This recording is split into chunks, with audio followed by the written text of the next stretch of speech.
নমস্কার। আজকে ছিল জামাই ষষ্ঠী। আর জামাই ষষ্ঠীতে এবছরে মা রান্না করেনি, যেহেতু মায়ের উপর খুব প্রেশার পড়ে যায়। তাই বাবা আমাদের নিয়ে গেছিল সোনাঝুরির হাট শ্যামনগরে। আর এখানের অ্যাম্বিয়েন্সটা ছিল বাঙালিয়ানা সম্পূর্ণ, ভীষণ সুন্দর।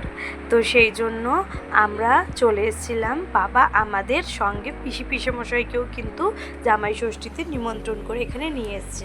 আর প্রথমে আমরা স্টার্টারে নিয়েছিলাম ক্রিসপি চিকেন, আর সঙ্গে ওয়েলকাম ড্রিঙ্কসে ছিল ছাঁচ।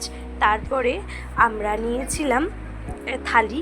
সেই থালিতে ছিল ভাত, স্যালাড, বেগুন সুন্দরী, পাঁপড়, আলুর চিপস, ডাল, পটলের কোরমা, আর পটলের দোরমা, আর কোপ্তা, বাসন্তী পোলাও, যে চিকেন নিয়েছে চিকেন, বা যে মাটন নিয়েছে সে মাটন, আর দই কাতলা, আম, তারপরে পায়েস, মিষ্টি, চাটনি, এই সমস্ত কিছু খেয়ে কিন্তু আমরা একদম আইঢাই করছিলাম। আর লাস্টে পানটা কিন্তু অসম্ভব সুন্দর ছিল। আমি কতটা কি খেয়েছি না খেয়েছি সেসব পরের কথা, কিন্তু পানটা খেয়ে কিন্তু আমার মনে একটা তৃপ্তি এসছে।